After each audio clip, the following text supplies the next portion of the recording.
안녕하세요. 물고기입니다. 이번 시간에는 신앙과 신학의 관계에 대해서 한번 살펴보겠습니다. 우리는 흔히들 이제 이 신앙을 믿음이라고 표현하고 있잖아요. 그런데 여기서의 이 믿음은 개인적인 신념을 넘어선 것으로 이해가 됩니다.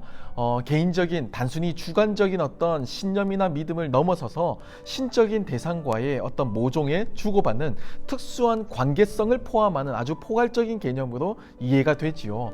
즉 신앙이라고 하는 것은 단지 지식의 유무도 아니고 주관적인 신념이나 어떤 주관적인 가치관도 아니고 종교적인 대상과 주고받는 인격적인 관계를 포함하는 매우 포괄적인 개념이라는 것을 알 수가 있습니다. 신학이라고 하는 단어의 개념은 헬라의 문화적 배경 안에서는 신들에 관한 문학 작품을 1차적으로 의미했습니다. 그러니까 신들에 관한 소설, 시, 여러 가지 예술 작품들 이런 것들을 신에 관한 학문이라고 처음에 여겼던 것이죠. 하지만 이것의 의미가 조금 더 이제 확장되어 가기 시작하면서 1차 작품이었던 이 신들에 관한 문학 작품을 철학적으로 해석하는 것, 그러니까 원래 이 원본을 이제 해제하는 거죠. 주석을 가는 방법인데요. 그런 것들을 신학의 작업으로서 이야기하기도 했었습니다. 헬라의 다신적 배경에서 전개되는 이 여러 가지 신들에 관한 특수한 이야기들, 오늘날로 관점에서 보면 이제 신화들에 관한 이야기들이죠. 이런 것들이 과거에는 신학으로 불렸습니다. 이 신화에 대해서 철학적으로 사유하는 과정을 신학이라고 정의했다는 것인데요. 고대 교회는 이러한 헬라적 개념을 가져와서 기독교 신학으로 새롭게 탈바꿈화 시켜버리게 됩니다.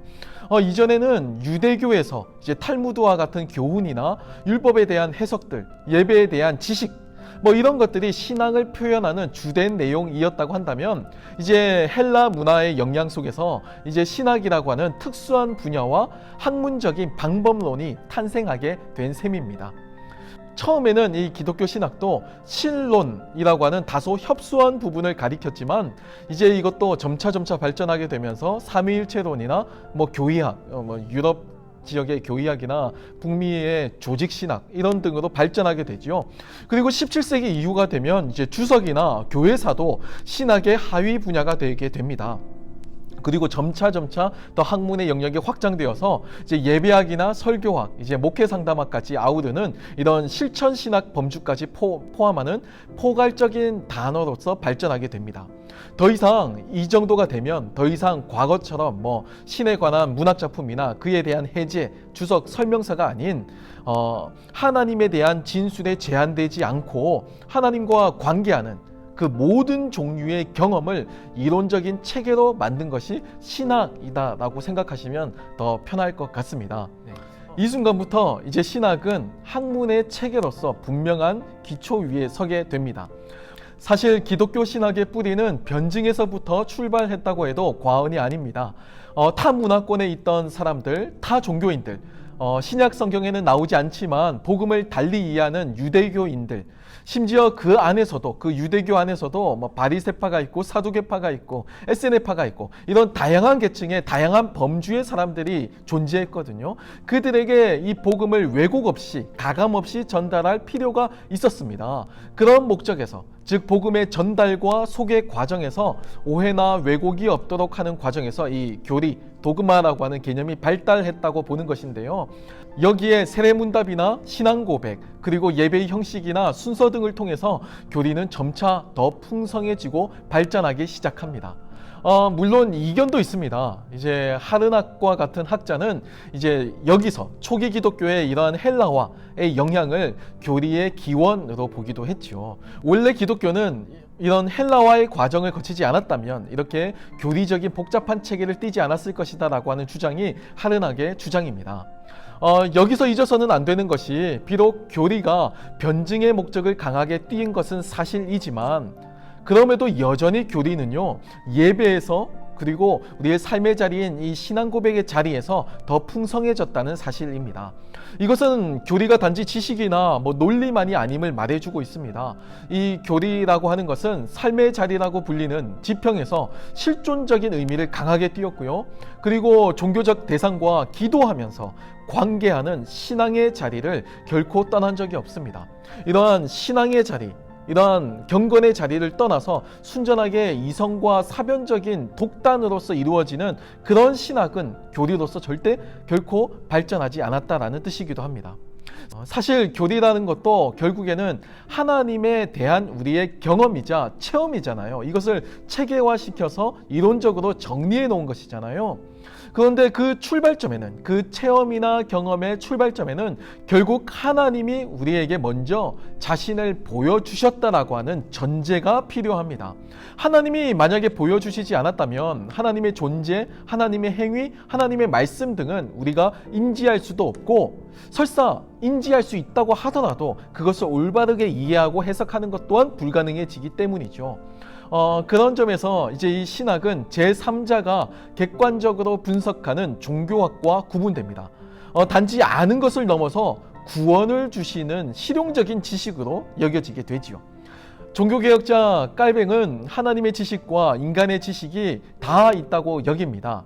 그에 따르면 중립적인 지식이나 객관적인 지식은 존재할 수 없다고 천명하기도 하지요. 이러한 신학적 입장을 가장 잘 보여주는 사람이 한스 요하임 크라우스라고 할 수가 있습니다. 이 사람은 이렇게 간단한 문장으로 이렇게 표현했는데요. 신학은 신앙적으로 인식하고 사고하는 비판적 학문이다 라고 표현하고 있습니다. 신앙과 신학을 이렇게 절묘하게 결합시켜서 표현하고 있죠. 물론 여기에 대해서 굉장히 논리 철학적으로 접근하면 굉장히 모순적이고 반대되는 내용들도 굉장히 많습니다. 하지만 중요한 건 이제 이 크라우스는 신학과 신앙이 불가분 관계에 있다는 것을 강조한다는 것만 여기서는 짚고 넘어가면 좋을 것 같습니다. 중세 신학의 황금기를 열었던 토마스 아퀴나스는 이러한 신앙과 신학의 관계에 대해서 더 분명하게 설명하기도 했는데요. 그는 형태가 없는 신앙과 형태가 있는 신앙을 구분하고 있습니다. 이 전자, 형태가 없는 신앙이 하나님의 은혜가 없는 순수하게 지성적인 직관을 통한 신앙이라고 한다면, 형태가 있는 신앙은 하나님의 은혜를 받은 의지를 가진 신앙을 뜻합니다. 네, 이 약간의 문구의 차이를 이해하시겠나요? 전자와 같은 경우는 그냥 지성적으로 건조하게 순수한 이성의 사유를 통해서 하나님에게 접근하고 도달하는 신앙적 지식의 내용이라는 것입니다. 그게 과연 가능할지 안 가능할지는 잘 모르겠지만, 네, 그런 내용이라고 한다면 여기에는 그냥 지식만 남아있죠. 지식의 덩어리, 지식의 총합일 뿐입니다. 하지만 후자, 이 형태가 있는 신앙은 하나님의 은혜가 선행적으로 있다는 것이 중요합니다. 하나님의 은혜가 있고, 그리고 거기에 단순히 이성만 사유하는 것이 아니고 우리의 자발적인 의지가 동하여서 실천적인 지식을 만들어낸다라는 것이 형태가 있는 신앙의 뜻이기도 하죠.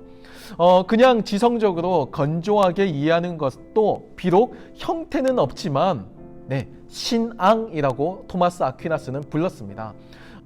그냥 지성적으로 건조하게 이해하는 것도 토마스 아퀴나스에 따르면 형태는 비록 없지만, 형태가 없지만 그래도 신앙이다라고 인정하고 있습니다.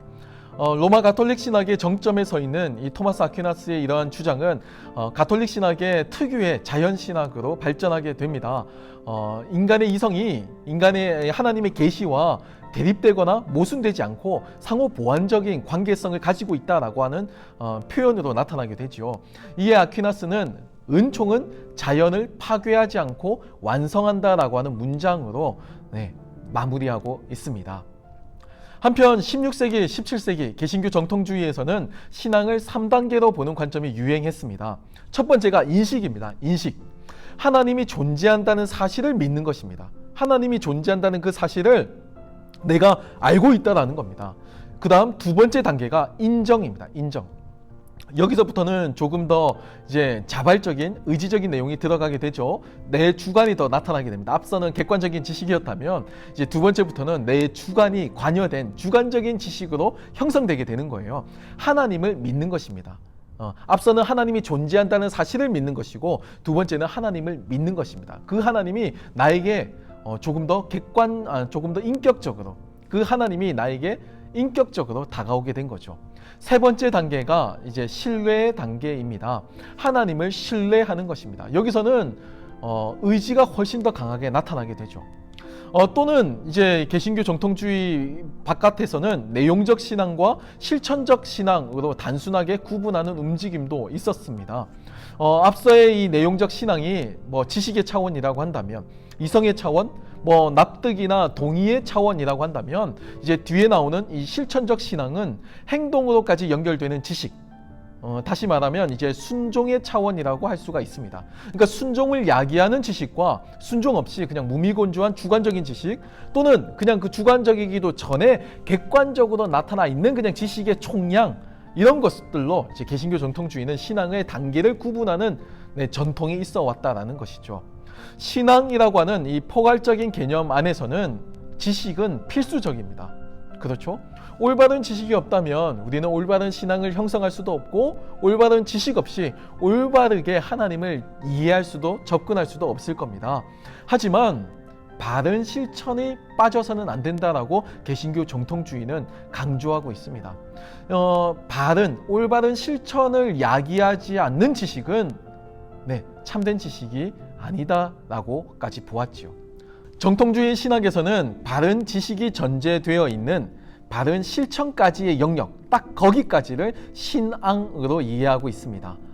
단순한 지식이 아니고, 그렇다고 지식이 빠져버린 그냥 단순한 행위도 아니고, 지식에서 출발한 행위, 그리고 행위를 낳는 지식, 이 모든 것들이 다 신앙이라고 하는 개념의 범주 속에 포함된다라고 하는 뜻입니다. 신앙이 이성을 넘어서는 이제 초월적 범주임을 인정하면서도 이성적인 차원의 그 중요성을 간과하지 않는 모습이 여기서도 드러나고 있습니다. 저는 개신교 목사이기 때문에 아무래도 이런 해석이나 이런 신학적인 내용을 설명해 드리면서도 개신교적인 신학적 입장을 조금 더 치우쳐져 있다는 것도 인지상정인 것 같습니다. 한편 철학자 헤겔은요, 이 종교와 철학을 하나로 종합하고 있는데, 그에 의하면 이제 하나님은 철학의 대상으로 제시가 됩니다. 이성과 계시, 즉 철학과 종교를 대립적인 것으로 많이 보던 이 세상에서 이 헤겔은 정반합의 이 통합적인 사유를 전개하며 나아갑니다. 이성과 계시를 조화시키려고 하는 움직임이라고도 볼 수가 있는데요. 하지만 이것도 굉장히 많은 이견이 있습니다. 왜냐하면 헤겔도 훗날 헤겔 우파, 헤겔 좌파로 나뉠 정도로 그의 어떤 철학적인 해석에 대해서 다양한 관점이 논쟁이 되고 있거든요. 하지만 저는 이 헤겔의 움직임에서 이성과 계시를 조화시키려고 하는 헤겔의 철학의 면모를 발견할 수 있었습니다. 이와 달리 기독교 신앙을 가진 실존주의 철학자 키에르케고르는 헤겔과 다른 방법을 사용했습니다. 종교와 이성을 상호 보완적으로 보지 않고 적대적으로 보았어요. 근본주의 개신교나 아주 레디컬한 어떤 그런 입장을 보여주고 있는 것 같습니다. 기독교는 인간의 이성으로 결코 파악될 수 없는 역설이라는 겁니다. 그러니까 나쁘게 말하면 이제 모순이고, 좋게 이야기하면 신비라는 것이죠. 객관적인 진리가 아니고 실존적인 내면에 있다고 보았습니다. 사실 이 부분도 슐라이어마어의 이제 신앙과 많이 닮아 있습니다. 아무래도 실존주의 철학자이다 보니까 이제 신앙과 지식을 조금 내면적인 실존의 차원에서 많이 다루었던 것 같습니다. 하지만 그래도 기독교 신앙을 가지고 있었던 이 키에르케고르는 인간의 이성으로 파악될 수 없는 하나님의 계시의 초월적 그 우선성을 강조하고 있다는 점이 슐라이어마어와 차이가 있다는 것을 우리가 알 수가 있죠. 결코 교리의 체계로서 환원될 수 없는 그 특수한 무엇인가가 기독교 신앙에 자리하고 있다는 겁니다. 단순한 도구마의 집합이라든가 어떤 교리에 대한 객관적인 지식의 모음집이 아니고, 이것으로 이제 기독교 신앙을 다 표현할 수 없고 여기에 말로 표현할 수 없는 어떤 특수한 것이 기독교 신앙 안에 자리하고 있는데, 키에르케고르는 그것을 실존적인 내면이라고 보았습니다. 하나님과 이제 나와의 은밀한 관계, 직접적인 그 인격적인 관계라고 보았던 것이죠. 자, 오늘의 정리입니다. 신학은 외부로부터 공격을 받고 기독교 신학을 변증하려고 하는 목적에서 상당히 발전하고 성장합니다. 하지만 독단적이고 사변적인 형태로 교리가 홀로 발전한 것이 아니고, 예배의 자리, 신앙 고백의 그 실존적인 삶을 결코 교리는 이탈한 적이 없다는 것을 기억해야 할 것 같습니다. 단순히 세상을 바라보는 어떤 패러다임이나 세상을 해석하는 관점 정도가 아니고, 구원을 신이라고 하는 실존적인 변화를 기대하게 하는 살아있는 지식이었다라는 뜻입니다. 이것은 신학과 신앙이 불가분 관계에 있음을 잘 보여주고 있습니다. 사실 신앙 없는 신학이 공허한 것 같이 신학 없는 신앙도 맹목적이기 때문입니다. 이건 칸트의 말을 표현을 빌려서 제가 다시 설명한 것입니다. 오늘 신학과 신앙의 관계에 대해서 짧은 이야기 잘 경청해 주셔서 감사합니다. 그러면 다음 시간에 뵙겠습니다. 감사합니다.